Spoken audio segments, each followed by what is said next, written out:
Kung magwawagi ang mga demokratikong sosyalista ng Amerika, mawawala na ang Demokratikong Partido at sa huli, mawawala na rin ang Estados Unidos. Mayong linggo, ibinigay ng Michigan ang kontrol sa Demokratikong Partido sa isang lalaki na hayagang pumupuri sa mga grupong itinuturing ng US na terorista tulad ng Muslim Brotherhood.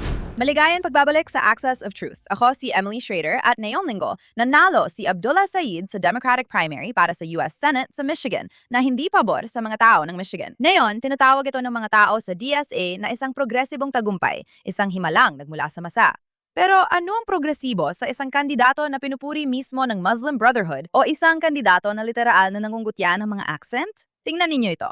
Ngayon, Mike, ipapaalala ko lang sa'yo. Kung hindi mo alam kung paano bigkasin ng pangalan, huwag mo na lang banggitin ng pangalan.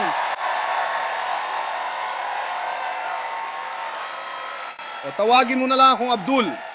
Ito ang mapagparaya at progresibong Amerika na gustong makita ng DSA. Sa totoo lang, oo, dahil sila ay mga totalitarian na Marxista. Pero pag-uusapan natin yan mamaya. Ang meron talaga tayo dito ay isang case study ng moral na pagkabulok ng bansa. Kapag ang isang kandidatong sobrang kaliwa at galit sa Amerika ay kayang bumuo ng buong kampanya batay sa mga sabuatan at diskriminasyon sa lahi at relihiyon laban sa mga Hudyo at sa huli ay nabibigyan pa ng gantimpala para dito. Magsimula tayo sa kung ano talaga ang sinabi ni El Said tungkol sa Israel. Sa CNN, tinawag niya ang Estadong Hudyo na isang rogue state at maling inakusahan ng Israel ng paggawa ng genocide. Dagdag pa niya, ano ba ang hindi masama sa paggawa ng genocide para sa'yo? At ika nga niya, mukhang wala namang problema si El Said sa genocide kapag ang Hamas ang sumasalakay sa soberanong Israel at nagkakaroon ng malawakang pagpatay at pagdukot. Pero talagang doble standard ang laro pagdating sa DSA. Paulit-ulit na inakusahan ni El Said ang Israel ng apartheid. Tinawag pa niyang uhaw sa dugo ang gobyerno ng Israel matapos manalo sa eleksyon. At kapag tinanong kung may karapatan bang umiral ang Israel bilang isang estadong Hudyo, hindi siya sumasagot. Bakit kaya ganon? Samantala sa Michigan, matapos talakayan ng isang terorista gamit ang kanyang sasakyan ang isang paaralang Hudyo sa sinagoga sa tangkang patayin ang mga batang Amerikanong Hudyo, ito ang naging tugon niya. Ang mga nasaktan, nananakit din dahil ang terorista ay may kamag-anak na miyembro ng grupong teroristang Hezbollah na napatay sa labanan sa Lebanon. Tingnan mo ito. Ang mga nasaktan, nananakit din. Ang karahasan ay isang siklo. Si Ayman al-Zawahiri ay nawalan ng pamilya, kabilang ang 2 anak, sa isang airstrike sa Lebanon noong nakaraang linggo. Sila ay mga inosenteng tao. At pagkatapos, sa isang masamang gawa ng maling pagbubunto ng galit, sinubukan niyang ibaling ito sa mga inosenteng bata na walang kinalaman sa pagkawala ng mga inosenteng anak niya, maliban sa pareho silang may parehong pananampalataya. Ngayon, tumanggi rin si El Said na sabihing mabuti ang pagpaslang sa Hitler ng ating panahon, si Ayatollah Khamenei, dahil mayroon siyang mga nasasakupan na, ayon sa kanya, ay malungkot. Talaga ba? Ngunit, nagkakaroon ng konteksto ang lahat ng ito kapag nakita natin na ang kandidatong ito ay talagang itinayo ang buong kampanya niya sa pag-atake sa AIPAC, ang American Lobbying Organization na pinoponduhan lamang ng mga Amerikano. At sinisiraan ng grupo, sinasabing sila ay kumikilos para sa isang banyagang gobyerno. Hindi sila ganon. Pero habang binubuo niya ang kanyang pangalan sa pagtutol sa impluwensya ng dayuhan, tahimik namang tumanggap ang sarili niyang kampanya ng mahigit 115,000 mula sa mga donor. Nakonektado sa CAIR, ang Council on American Islamic Relations, isang grupo na formal ng tinukoy ng United Arab Emirates bilang isang teroristang organisasyon. Pati na rin ang mga estado ng Florida at Texas na tinawag din ito sa parehong paraan. Ngayon, kasama sa listahan ng mga donor ang National Board Chair ng CARE, ang National Treasurer nito, at ang mismong Executive Director ng CARE, si Nihad Awad. Ang parehong lalaki na nagsabing masaya siya nang makita niyang sumalakay ang Hamas mula sa Gaza noong Oktubre 7. Huwag natin kalimutan na ang CARE ay isang hindi kinasuhan ngunit kasabwat sa kaso ng Holy Land Foundation tungkol sa pagpopondo ng terorismo. Pero mas lalo pang kahina-hinala ang pinagmumulan ng pera ni El Said kapag nalaman mong ang sariling biyenan ni El Said ang isa sa pinakamalalaking taga-suporta ng Super PAC na sumusuporta sa kanyang kampanya. Ang biyenan niya ngayon ay kabilang sa Founding Committee ng Islamic Society of North America, na isa pang organisasyong tinukoy bilang hindi kinasuhan, ngunit kasabwat sa pinakamalaking kaso ng pagpopondo ng terorismo sa kasaysayan ng Amerika. Oo. Ito ang taong tumatakbo sa plataformang alisin ang dayuhang pera sa politika. Pero hindi ito ang unang beses na ipinakita ni El Said kung nasaan talaga ang kanyang simpatya. Noong 2011 sa panahon ng Arab Spring, nagsulat pa siya ng op-ed na humihikayat sa mga Amerikano na suportahan ang pag-angat ng Muslim Brotherhood sa Egypt. Pumirma pa siya ng panatang suporta para sa leader ng Brotherhood na si Mohamed Morsi. Iyan, syempre, ay ang pareho Morsi ng maikling pamumuno ay kilala sa pagsupil sa mga tumututol at pagtulak patungo sa pamahalaang Sharia. At nabanggit ko na ba na ang Muslim Brotherhood ay itinalaga bilang teroristang organisasyon sa Egypt, sa United Arab Emirates, sa Syria, Russia, Bahrain, At ilang bahagi nito ay itinuturing din sa Estados Unidos, kung saan may mga dokumentadong sangay na aktibo mismo dito sa Estados Unidos. Pero ang totoo, hindi naman nila kailangang narito para suportahan si El Said dahil nang manalo si El Said sa kanyang primary ngayong linggo, mismong opisyal na website ng Muslim Brotherhood ang naglabas ng artikulo na nagdiriwang sa kanyang tagumpay. Bilang patunay ng tagumpay ng network sa loob ng maraming dekada sa paggawang normal at katanggap-tanggap ang suporta para sa mga organisasyong tulad ng Hamas sa loob ng politika ng Amerika. Ngayon, pag-usapan natin kung sino ang mga kasama ni El Said sa kanyang kampanya. Dahil dito makikita ang bakas ng DSA sa buong labanang ito. Si Hassan Piker, ang Islamistang komunista na streamer na may milyong-milyong tagasunod, ay nangampanya kasama si El Said sa Michigan State at University of Michigan at muli ring nagpakita sa kanyang election night party. Ngayon, si Piker ay isang lalaki na noong 2011 ay nagsabing nararapat lang sa Amerika ang 9/11 at isinabit pa niya ang isang diaryo sa kanyang streaming frame bilang pagdiriwang ito. Ito ang Islamistang kakaiba na ito ay literal na isang nepo baby na naglalakad-lakad suot ang mga designer na damit, nangangaral tungkol sa komunismo at nag-cosplay pa ng mga kasuotan na parang kay Mao Zedong para magsalita sa mga estudyante sa kolehiyo. Hayagang pinuri rin ni Piker ang Hamas at nanawagan pa ng karahasang politikal. Mabait na tao, hindi ba? Ngayon, siya na ang bagong paborito ng DSA sa kanilang kampanya. At makikita mo kung gaano katibay ang kanilang plataforma ng mga pulisya mula mismo sa co-chair ng DSA na si Megan Romer. Tingnan mo ito. Oo, ang posisyon namin ay isang malayang Palestina na ang kabisera ay sa Jerusalem. At sa tingin ko, maari itong ituring na isang solusyong isang estado. Kaya yung Camp David Accords na pinag-uusapan noong simula ng siglo sa ilalim ng administrasyon ni Clinton, kung tinanggap sana ng mga Palestino ito, sana ay naging sapat na yon para sa iyo. Magandang tanong. Kailangan kong tingnan kung ano talaga ang mga detalye doon. Hindi ko sila kabisado agad-agad. Kaya hindi pa nga nila alam kung ano ang Oslo Accords, pero gusto na nilang gumawa ng patakaran. Sige, balik tayo kay Piker. Kahapon lang, nag-stream siya at iginiyit na dapat parusahan ang mga demokratang tumangging suportahan si El Said. Tinagog niyang hindi na maliligtas sa mga establishment Democrat na nakikipagtulungan sa kabilang panig at sinabi niyang dapat silang alisin sa hanay ng partido. Hindi lang ito basta opinyon ng isang streamer, okay? Mas matindi pa ito kaysa sa karaniwan nating naririnig mula sa lahat ng kanyang mga sinasabi. At sino ba siya para magsabi kung sino ang pwedeng sumali o hindi sa mga Democrat? Hindi nga siya dapat nandito sa bansa. Galit siya sa bansang ito. Ang DSA at mga taong katulad ni Piker ay nagpapataw ng loyalty test mula sa labas ng partido sa bawat halal na Democrat sa bansang ito. At sa hindi malamang dahilan, hinahayaan lang sila ng mga Democrat. Kahit si James Carville, na matagal ng strategist ng mga Democrat, ay nagbabala na ang labanang ito ang magtatakda ng direksyon ng buong partido sa 2028. At sa kabila ng pagtaas ng galit sa mga Hudyo na nakikita natin, karamihan sa mga Amerikano ay ayaw na ang mga komunista na sumusuporta sa terorismong Islamista ang namumuno. Pero ano nga ba ang mga pulisya ni El Said? Ano ba talaga ang gusto niyang gawin? Sige, tingnan natin. Halos buong kampanya niya ay nakasentro sa isang pahayag, ang pagtutol niya sa pagbibigay ng tulong sa Israel, kabilang na ang pagpopondo sa Iron Dome, ang sistemang pandepensa na nagpapabagsak ng mga rocket bago pa ang mga ito makapatay ng mga sibilyang Israeli. Bakit? Dahil ayon sa kanya, ang mga anak natin ay walang kalaban-laban dahil matagal nang kulang sa pondo ang mga paaralan. Sige, magkwenta naman tayo ng kaunti dito. Ayaw ipaalam sa inyo ni El Said na ang paggastos sa mga benepisyo, Social Security, Medicare, Medicaid at iba pa ay bumubuo ng mahigit 60% ng buong federal na budget. Ang kabuang tulong panlabas ay mas mababa pa sa 1% ng buong federal na budget. Gumastos ang Estados Unidos ng mahigit $1 trilyong para sa pampublikong edukasyon noong nakaraang taon lang. Ang Iron Dome package na gustong-gusto ni El Said na paniwalaan mang dahilan ng paghirap ng mga silid-aralan sa Michigan ay nagkakahalaga lang ng humigit kumulang $115 milyong na talagang katumbas lang ng isang rounding error kumpara sa $1 trillion na budget para sa edukasyon. Hindi ito usapin ng budget. Isa itong mapuot at ignoranteng tao na sobrang pagkahumaling sa isang estado na libo-libong milya ang layo at walang kinalaman sa kanyang distrito dahil sa kanyang kaibuturan. Isa siyang Islamistang supremacist. Ang nangyari sa Michigan ngayong linggo ay estratehiya ng DSA na gumagana ng eksakto ayon sa plano. Gusto nilang bumuo ng koalisyon ng pera mula sa mga nagmamalasakit ng simpatiya sa Muslim Brotherhood na sinusuportahan ng mga streamer na laging online. At pagkatapos ay magpanggap na ito ang gusto ng mga Amerikano. Ito ay tunay na isang matinding crisis para sa Democratic Party. Gumising kayo mga Demokratiko. Lumipat naman tayo ngayon sa Iran habang nagdiriwang ang Washington sa tinatawag nitong malaking pagsulong kasama ang Islamic regime. Siguradong natatawa ang Tehran dahil muli na namang nakukuha ng rehimen ang lahat ng gusto nila nang hindi nagbibigay ng kahit ano. Sa loob ng ilang buwan, halos sarado ang kipot ng Hormuz. Minina ito ng rehimen, inatake ang mga barko rito at idineklara na anumang barkong may kaugnayan sa Amerika o Israel na dadaan dito ay ituturing na lehitimong target. Ngayon, nagmamadali ang Washington na ianunsyo ang isang kasunduan sa rehimen at kasama ang Oman muling buksan ang kipot. At ayon sa mismong state media ng rehimen, hinihiling nila ang isang kasunduan na magbabawal sa mga barkong Amerikano at Israeli na dumaan sa kipot, pati na rin ang pagmumuta sa sinumang lalabag ng hanggang 20% ng halaga ng kanilang kargamento. Kaya nagmamadali ang Washington na ianunsyo bilang isang diplomatikong tagumpay ang isang kasunduan na magbabawal sa mga barkong Amerikano na dumaan sa daanang yon na nagdadala ng ikalimang bahagi ng supply ng langis sa buong mundo.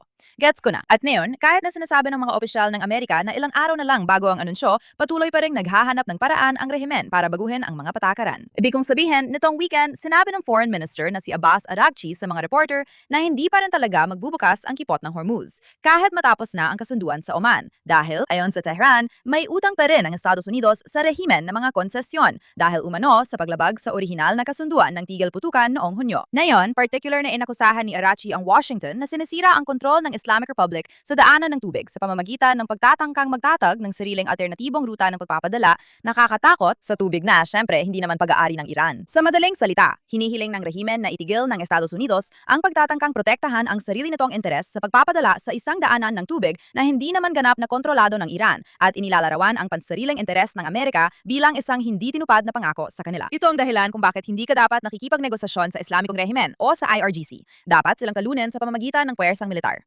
Paalala ko lang na ito rin ang parehong rehimen na ang sariling punong negosyador, si Gali Bak, hayagang kinutya si Pangulong Trump ngayong linggo dahil sa paulit-ulit na pagbabanta ng malalaking pag-atake at pagkatapos ay binabawi rin naman.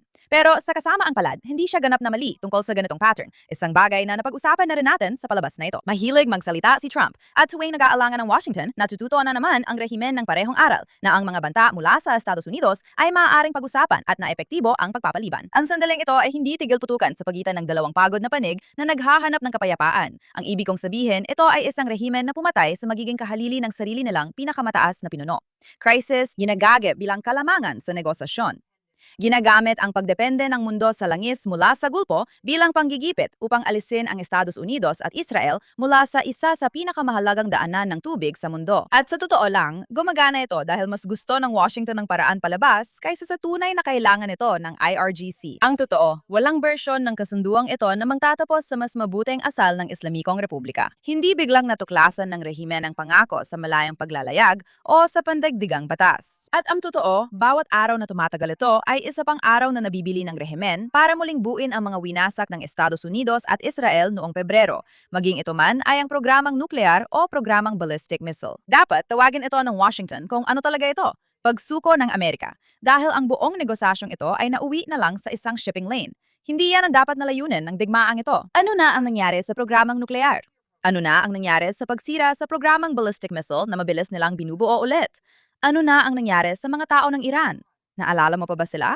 Sila yung sinabi ng administrasyong ito na mag-alsa. Sila yung pinangakuan ng Pangulo na padadalhan ng tulong? Dang-dang mga pagbitay na ang naisagawa ngayong taon pa lang at daan-daan pa ang nangangganib na mabitay dahil sa mga kasong tulad ng espionahe at pagiging kaaway ng Diyos. Lahat ito ay nangyayari habang aktibo pa rin naglalagay ng mga mina ang rehimen sa mga shipping lane at umaatake sa mga tanker. Kahit nitong weekend lang, iniulat ng UAE na tinamaan ng rehimen ang isa pang barko noong Sabado sa parehong linggo na tinatawag ng Washington itong progreso.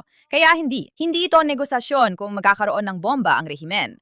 Dahil sa ngayon, at umaasa akong magbago ito. Pero ang totoo, ipinagpalit tayo ng White House at isinuko ang buong layunin ng digmaan kapalit ng isang shipping lane. At talagang iniisip nila na sapat tayong tanga para maniwala kapag tinawag nila itong tagumpay. Hindi ito panalo. Isa lang itong pampulitikang pagpapakitang tao para sa midterm elections. At sa totoo lang, ito ay duwag na hakbang na direktang nagpapalakas sa kasong ito ng kasamaan. At ngayon, gaya ng dati, meron tayong mabuti, masama at pangit na mga kwento ngayong linggo.